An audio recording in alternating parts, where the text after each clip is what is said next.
Hello and welcome. I finally made the King Black Dragon tutorial that I've been talking about for so long. The KBD is one of 3 bosses available to free players and is widely considered the most challenging to kill consistently. But with this video and a little bit of practice, you'll be doing exactly that, getting 42 kills per hour and between 900k and 1 mil GP in profit.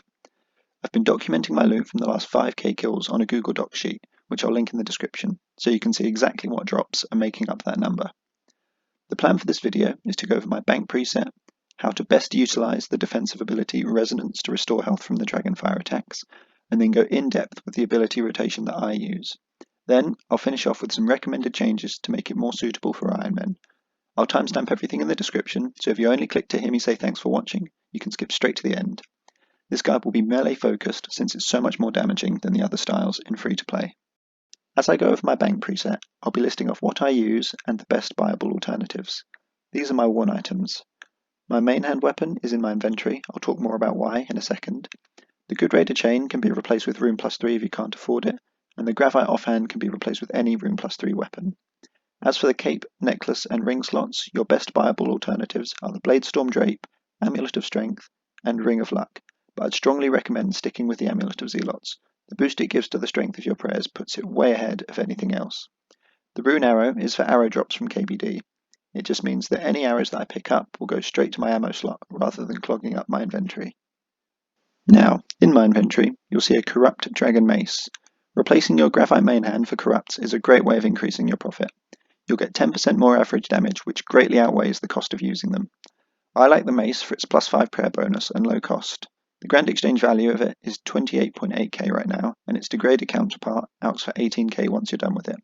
With my method, each weapon lasts for around an hour of KBD, so it only costs about 10k an hour to use. I'll talk more about keeping track of durability later. The magic notepaper is for bones and hide. The Gravite 2H switch is for the ability Quake, which will give you a 5% accuracy boost. A fresh mace and its degraded counterpart, just in case we need to outquan mid-trip, and the Good Raider shield for the Rezo switch. All weapons and shields can be replaced with Rune +3 if you'd rather use something easier to obtain. Definitely go for the Rune Mace for its prayer bonus, if that's the route you choose. Finally, a mixture of food and potions. If you're lower level, you may want to fill the empty inventory slots with defense potions and more food. A couple last bits of prep before we get into the abilities. You should be using the Wilderness entrance and banking with the nearby Cape Trader. I'll talk about why as we run over there.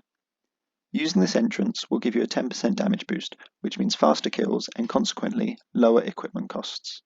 The alternative would be to use instances, accessed via War's Retreat, which mitigates the risk of dying in the wilderness. For 50k an hour, instances give you a private room to kill bosses with a slightly faster respawn time, which makes up for the lack of the 10% damage boost. You'll get similar kills per hour, but the instance cost will cut into your profits quite significantly. War's Retreat is a relatively recent bit of content, so maybe you have no idea what it's all about. If you've never accessed it before, head to the ruins just a tiny bit north of Draenor Lodestone and touch War's insignia. From this area, you have access to a bank and one portal, which will take you directly to a boss of your choosing, as well as other useful utilities that can be bought from War's shop with enough boss kills. If you've got 10 boss kills, you can buy War's Retreat Teleport, which will make returning much easier. And lastly, you should have a quick prayer preset with Steel Skin, Ultimate Strength, Incredible Reflexes, and Protect from Magic. Keybind it somewhere practical because we're going to be turning it on and off quite a lot. You don't need an anti-dragon shield, Protect from Magic does the same thing. Resonance is a defensive ability that restores health based on damage you would have otherwise taken. By ditching the anti-dragon shield, we can turn off protective prayers to make ourselves vulnerable to dragonfire and restore up to 4k health at a time. It's super easy to use at the start of a kill. Just as soon as you see KBD spawn, use the ability. Turn on your prayers and wield your weapon. That's it. There are no intricate timings or anything, you've just got to do those 3 actions as quickly as you can. I like to stand on that rock to the west of all the coins to make sure I'm out of melee range, so you'll always get hit with the dragonfire attack. Ignore the abilities that I'm using for a moment while we get to the next rezo. There's a few more steps to using it mid-kill, and it takes some practice. You need to turn off protective prayers and step out of melee range. Activate the ability and turn your prayers back on. The timing is quite sensitive for this, since damage is calculated as soon as the attack animation starts. You need to be out of melee range with your prayers off when he attacks, and your prayers need to be back on before the next attack starts. Now for the abilities. I've worked out a very prescriptive semi-manual rotation that adds up to exactly 30 seconds for efficient use of reso. But if you want a completely AFK revo bar for dual wield, go for something like this. It might be useful to use while you're learning the timings for reso, so you don't have to focus on too many things at once. You'll need to manually build up adrenaline for the thresholds since this won't work from zero, but I think that's a small price to pay for such high DPS without any inputs. Just throw in a slice every few abilities and you should be fine. All you have to do after that is keep an eye on reso's cooldown and use it whenever it's available. Bash is right at the start of the bar, so that when you switch to your shield, it's the first thing that gets activated. This will give you a chance to time your reso, and you'll reduce the chance of accidentally wasting thresholds while you can't do as much damage. And this is the ability order that you should be using if you really want to go the extra mile. The orange border is for abilities that get activated with Revolution if you've got the same bars as me, but bear in mind the 2H bar is pretty bad generally, and it's just tailored to my needs. Also, every time you see Fury used, it should be cancelled after 3 ticks for the best DPS, just by queuing another ability after using it. The first few abilities are just to build up adrenaline before you can start on the core of the rotation, since you'll be starting from zero every trip, with Barge first to snap onto KBD as quickly as possible. I like to throw in an extra basic after the shield switch, just so I can take my time with the reso.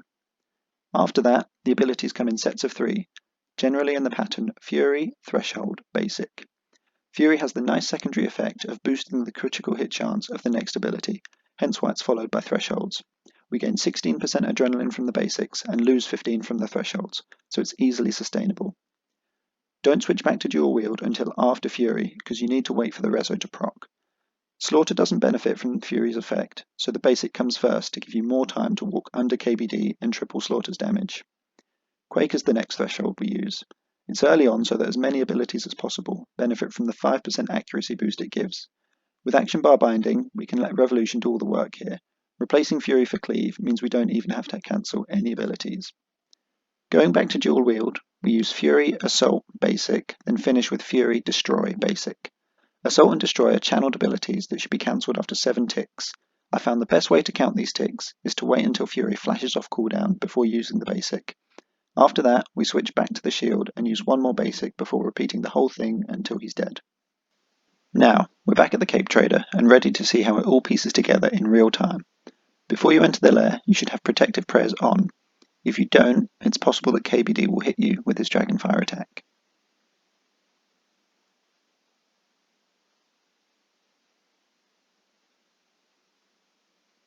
Wield our mace and barge to get to KBD as soon as possible. This is when I'll drink my potions, switch to the shield, one more basic, and then reso. Switch back to dual wield after the Fury and walk under KBD for Slaughter. Switch to the 2H and let Revo do everything here. Back to dual wield, Fury, Assault, and then wait for Fury to flash before we use Decimate. And it's exactly the same for Destroy. And the kill's done. Between kills, you should use the ability Regenerate. Once you've left combat, this ability cuts your adrenaline by 10% per tick in exchange for 2% health. However, draining down to 0 every time will cut down your DPS significantly, since you have to work back up to 50% adrenaline before you have access to thresholds. In this particular case, I don't want to use it. Going below 41% will mean you don't have enough adrenaline to execute my rotation. Use defensive abilities to bring yourself back into combat to stop adrenaline from being consumed. I'll keep the footage rolling so you can see me regenerate after the next kill. I usually heal up to 6 or 7k health between kills. It's kind of a sweet spot where reso is very unlikely to be wasted in overhealing you, and you'll rarely have to eat during kills, but that will be different if you're not max combat, of course. If you're lower level and find yourself eating a lot during kills, it may be best not to use regenerate at all, and use the surplus adrenaline as a buffer for the drain that occurs when you eat. Being consistent with the rotation is more important than the 1k extra health. So, as I mentioned earlier, corrupt weapons are most cost effective when you alch them before they completely degrade to dust.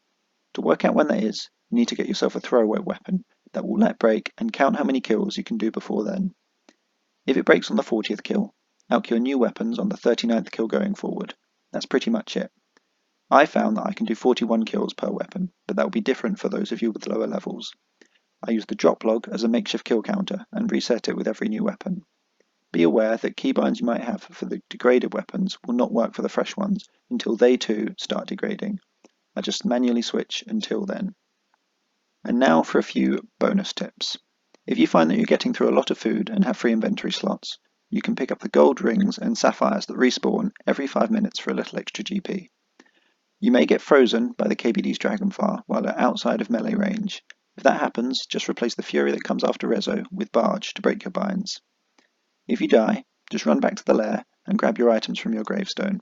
You've got plenty of time to teleport back to Edgefield Lodestone, so don't waste your GP on reclaiming items from death. Also, I don't personally use the bonfire boost because I don't think it's worth it, but if you do, then go for it. Having said that, the permanent health boost from the Mortal Cup relic unlocked through archaeology is certainly a useful thing to have. Let's talk about this next regen while it's happening. Once the kill's done, I'll click the heart icon next to my life points to activate it.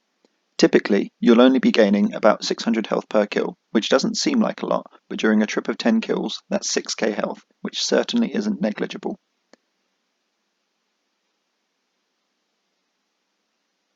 As for Ironman, you don't have access to easy prayer restore, so the method is a little different. Additionally, you can't benefit from the 10% damage boost given by the Wilderness entrance, so you're limited to using instances. You'll be banking every 2 kills and restoring prayer at War's Retreat with the Altar of War, or if you haven't unlocked that yet, the Tribute Stone east of Falador Lodestone. I'd recommend bringing Falador teleport runes rather than using the Lodestone. You'll get more lore runes than you use from KBD, so it only costs you 68 GP per cast. It's easy magic XP, and it's faster than the Lodestone teleport. This is the preset I've been using for my Ironman style KBD. Like I said earlier, everything is fairly replaceable without having a huge impact on your DPS. The attack and strength potions can be bought from the Warriors Guild, so you don't have to worry about running around making those, and the swordfish and bones aren't needed most of the time. They're just a safety net to help you get the second kill more consistently. Given that you're back to full health every 2 kills, you can remove steel skin from your quick prayers to help stretch out your prayer points a little bit more. This method is about 38 kills per hour, which equates to just over 250k GP in coins, alks, and rune arrows to sell to general stores, as well as useful skilling resources.